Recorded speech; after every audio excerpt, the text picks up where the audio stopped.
Assalamualaikum warahmatullahi wabarakatuh. Perkenalkan, nama saya Ahmad Hanafi Febrianto, NIM 41 dari Prodi PPSI 5A. Di sini saya akan menjelaskan tentang belajar dan pembelajaran, yaitu materi tentang teori belajar kognitivisme dan konstruktivisme. Yang kedua, teori belajar humanistik dan kecerdasan ganda.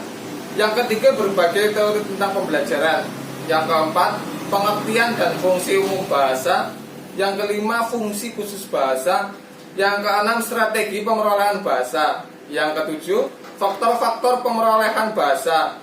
Yang delapan, teknik pembelajaran bahasa. 9, pendekatan metode, strategi, dan model. Pertama, saya akan menjelaskan tentang teori kognitivisme dan konstruktivisme. Teori kognitivisme yaitu mengakui pentingnya faktor individu dalam belajar tanpa meremehkan faktor eksternal atau lingkungan. Bagi kognitivisme, belajar merupakan interaksi antara individu dan lingkungan, dan hal itu terjadi terus-menerus sepanjang hayatnya. Kognisi adalah suatu perabot kegiatan kita dalam benak kita yang merupakan pusat penggerak berbagai kegiatan kita, mengenali lingkungan, melihat berbagai masalah, menganalisis berbagai masalah, mencari informasi baru, menarik kesimpulan, dan sebagainya. Kemudian menurut Piaget, setiap anak mengembangkan kemampuan berpikirnya secara bertahap dan teratur. Tahapan tersebut adalah tahap sensori motor, tahap operasional, tahap konkret, dan tahap operasi formal, yaitu kurang lebih umur 11 sampai 15 tahun. Pada tahap ini anak sudah mampu berpikir abstrak, yaitu berpikir mengenai gagasan. Anak dengan operasi formal ini sudah dapat memikirkan beberapa alternatif pemecahan masalah. Kemudian teori belajar konstruktivisme. Teori konstruktivisme adalah teori yang mengatakan bahwa pembelajar akan membangun pengetahuan sendiri berdasarkan apa yang sudah diketahuinya. Karena itu, belajar tentang dan mempelajari sesuatu tidak dapat diwakilkan dan tidak dapat diborongkan kepada orang lain. Siswa sendiri harus proaktif mencari dan menemukan pengetahuan itu dan mengalami sendiri proses belajar dengan mencari dan menemukannya. Teori konstruktivisme didefinisikan sebagai pembelajaran yang bersifat generatif, yaitu tindakan mencipta suatu makna dari apa yang dipelajari. Teori konstruktivisme lebih memahami belajar sebagai kegiatan manusia membangun atau menciptakan pengetahuan dengan memberi makna pada pengetahuan sesuai dengan pengalamannya. Kemudian teori humanistik dan kecerdasan ganda. Teori belajar humanistik adalah teori belajar yang berhulu atau bermuara pada manusia itu sendiri. Tujuan utama para pendidik menggunakan teori ini adalah membantu siswa untuk mengembangkan dirinya, yaitu membantu masing-masing individu mengenali diri mereka sendiri sebagai manusia yang unik dan membantu mewujudkan potensi-potensi yang ada dalam diri mereka. Teori belajar humanisme mengemukakan beberapa prinsip belajar yang penting, yaitu manusia itu memiliki keinginan alamiah untuk belajar. Yang kedua, belajar akan cepat dan lebih bermakna bila bahan yang dipelajari relevan dengan kebutuhan siswa. Yang ketiga, belajar dapat ditingkatkan dengan mengurangi ancaman dari luar. Yang keempat, belajar secara partisipatif jauh lebih efektif daripada belajar secara pasif, dan belajar lebih banyak bila belajar atas pengarahan diri sendiri. Yang kelima, belajar atas prakarsa sendiri, yaitu yang melibatkan keseluruhan pribadi, pikiran maupun perasaan akan lebih baik dan tahan lama. Kemudian kebebasan, kreativitas, dan kepercayaan diri dalam belajar dapat ditingkatkan dengan evaluasi diri. Orang lain tidak begitu penting. Kemudian teori kecerdasan ganda. Teori kecerdasan ganda adalah teori yang menjelaskan bahwa seseorang itu memiliki kemampuan ganda. Kemampuan yang dimaksudkan dalam inteligensi ganda haruslah memenuhi 8 kriteria. 8 kriteria tersebut adalah terisolasi dalam bagian otak tertentu, bersifat independen, memuat satuan operasi khusus, mempunyai sejarah perkembangan sendiri berkaitan dengan evolusi zaman dulu, dukungan psikologi eksperimental, dukungan penemuan psikometrik. Dapat disimbolkan intelijensi Ganza itu ada 9 macam, yaitu inteligensi linguistik, inteligensi matematis logis, inteligensi ruang visual, inteligensi kinetis badani, inteligensi musikal, inteligensi personal, inteligensi intrapersonal, inteligensi lingkungan, dan eksistensial.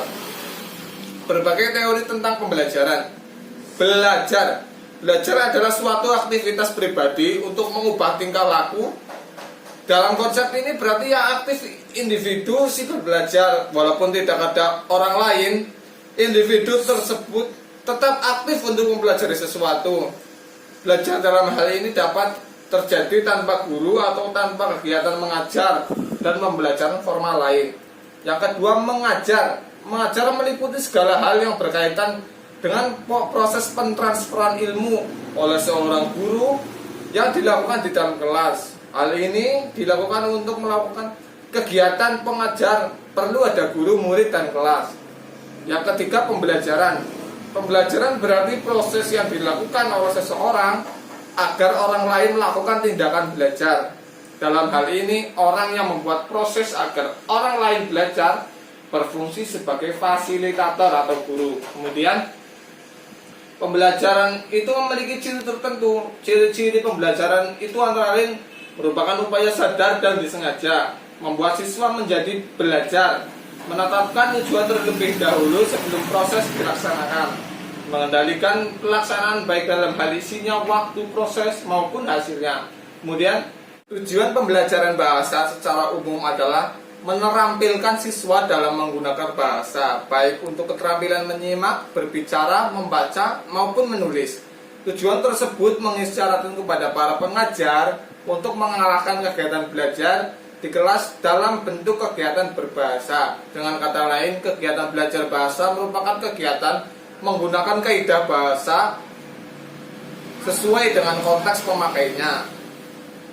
Pengertian dan fungsi umum bahasa. Pengertian teori struktural bahasa dapat didefinisikan sebagai suatu sistem tanda lambang bunyi yang dihasilkan oleh alat ucap manusia yang bersifat arbiter dan konvensional. Bahasa bersifat arbiter artinya pemaknaan dalam bahasa itu bebas. Namun demikian, kebebasan penamaan dan pemaknaan benda tersebut bukan berarti tanpa syarat. Syarat yang dimaksud adalah kesepakatan di antara para pemakai bahasa. Tanda jalan misalnya telah mendapat kesepakatan di antara para pemakai bahasa Jawa bahwa binatang berkaki 4 yang biasa digunakan untuk menarik kereta ditandai dengan jaran. Kemudian, fungsi umum bahasa. Fungsi umum bahasa adalah sebagai alat komunikasi sosial. Di dalam masyarakat ada komunikasi atau saling hubung antar anggota. Untuk keperluan itu dipergunakan suatu wahana yang dinamakan bahasa. Dengan demikian, masyarakat dipastikan memiliki dan menggunakan alat komunikasi sosial tersebut. Kemudian, fungsi khusus bahasa. Selain mempunyai fungsi secara umum, bahasa juga mempunyai fungsi secara khusus.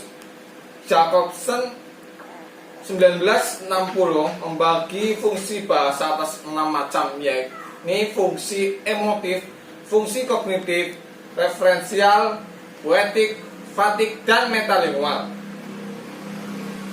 Aspek bahasa addresser, yaitu perilaku bahasanya rasa gembira, kesal, atau sedih.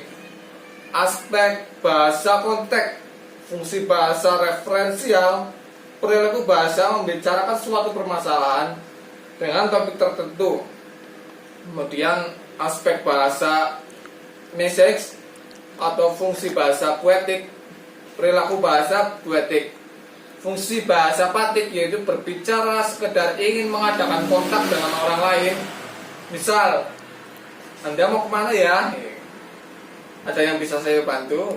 Kemudian fungsi bahasa metalingual yaitu perilaku berbahasa, berbicara masalah bahasa dengan menggunakan bahasa. Kemudian fungsi bahasa kognitif perilaku bahasa agar orang yang kita ajak bicara tidak tersinggung atau agar lawan bicara kita senang. Kemudian strategi pemerolehan bahasa. Pemerolehan bahasa adalah suatu proses yang dialami oleh seorang anak untuk mendapatkan bahasa pertama atau bahasa ibu.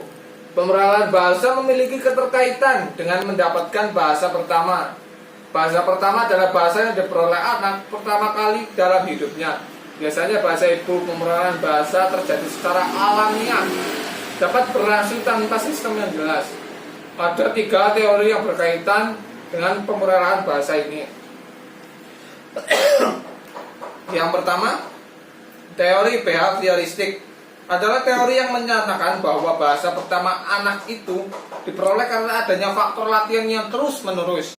Mereka berpendapat bahwa anak yang lahir tidak membawa kapasitas atau potensi bahasa. Kemudian teori mentalistik atau rasionalis. Teori ini menyatakan bahwa bahasa pertama anak itu diperoleh karena adanya keturunan dari orang tuanya. Proses akuisisi bahasa bukan karena hasil proses belajar, tetapi karena sejak lahir anak telah memiliki sejumlah kapasitas atau potensi bahasa yang akan berkembang sesuai dengan kematangan intelektualnya. Teori kognitif menekankan hasil kerja mental, yakni hasil kerja yang non-behavioris. Proses-proses mental dibayangkan sebagai sesuatu yang secara kualitatif berbeda dari tingkah laku yang dapat diobservasi. Kemudian faktor-faktor pemerolehan bahasa. Faktor yang mempengaruhi pemerolehan bahasa antara lain faktor biologis, faktor lingkungan sosial, faktor inteligensi, dan faktor motivasi. Yang pertama, faktor biologis, yaitu kemampuan kodrati atau alami yang dimiliki anak yang memungkinkan dirinya menguasai bahasa. Potensi alami itu adalah piranti pemerolehan bahasa. Yang kedua, faktor lingkungan sosial, yaitu faktor yang menyatakan bahwa untuk memperoleh bahasa seorang anak memerlukan orang lain untuk berinteraksi atau berkomunikasi. Faktor inteligensi, yaitu kemampuan anak dalam berpikir atau nalar. Anak yang berinteligensi tinggi biasanya lebih cepat memperoleh bahasa daripada anak berinteligensi di bawahnya. Kemudian faktor motivasi, yaitu suatu dorongan yang menyebabkan seseorang memiliki keinginan kuat untuk memperoleh bahasa. Sumber motivasi itu ada 2, yaitu dari dalam dan luar anak. Kemudian dalam pemerolehan bahasa ada beberapa strategi yang dapat digunakan anak untuk mendapatkan bahasa. Strategi yang sering dilakukan adalah mengingat, meniru, mengalami langsung, dan bermain. Kemudian teknik pembelajaran bahasa. Teknik pembelajaran bahasa dikenal beberapa teknik, yaitu pembelajaran langsung, merupakan bentuk dan pendekatan pembelajaran yang berorientasi kepada guru. Kemudian teknik pembelajaran cooperative learning adalah teknik pembelajaran yang menekankan kepada proses kerjasama dalam suatu kelompok yang biasanya terdiri atas 3 orang sampai 5 orang siswa untuk mempelajari suatu materi akademik yang spesifik. Ketiga, teknik mengajar pemecahan masalah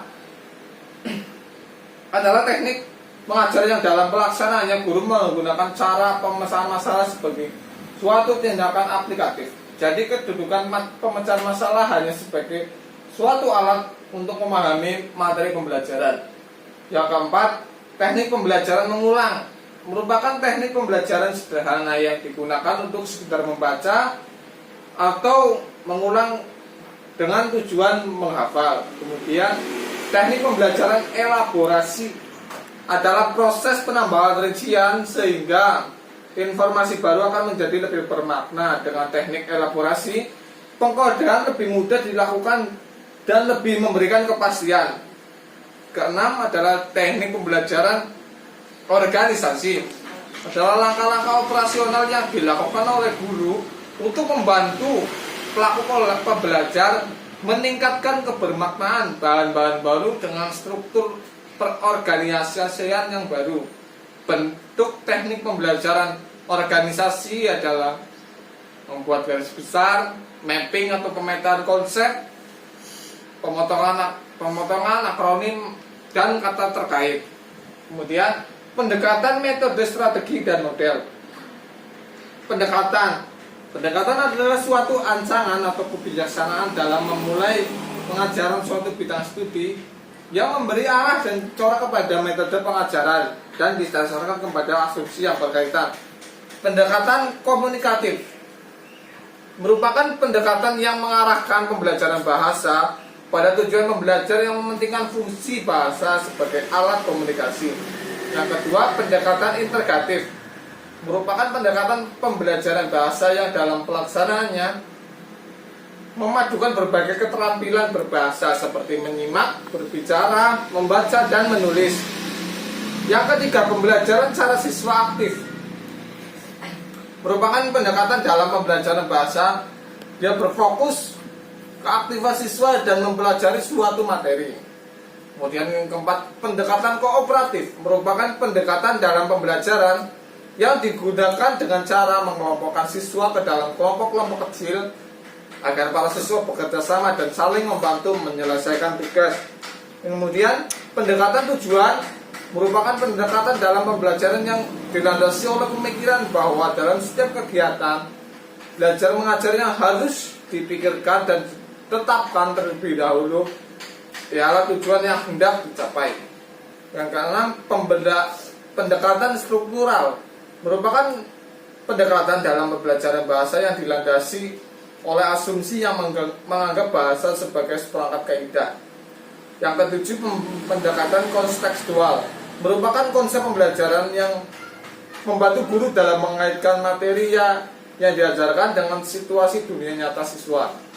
Kemudian metode dalam pembelajaran bahasa Indonesia terdapat beberapa metode, baik berpusat pada guru maupun berpusat pada siswa. Metode yang berpusat pada guru antara lain ceramah, tanya jawab, dan demonstrasi.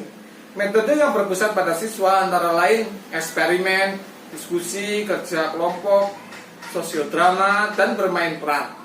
Kemudian strategi.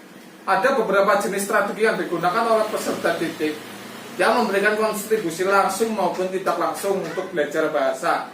Beberapa jenis strategi itu adalah cognitive learning, merupakan strategi yang merujuk pada langkah-langkah atau operasi yang digunakan dalam pembelajaran dan pemecahan masalah yang memerlukan analisis langsung atau sintetis bahan pembelajaran. Yang kedua, metacognitive learning, yaitu strategi yang digunakan untuk mengawasi atau mengatur bahasa pembelajar.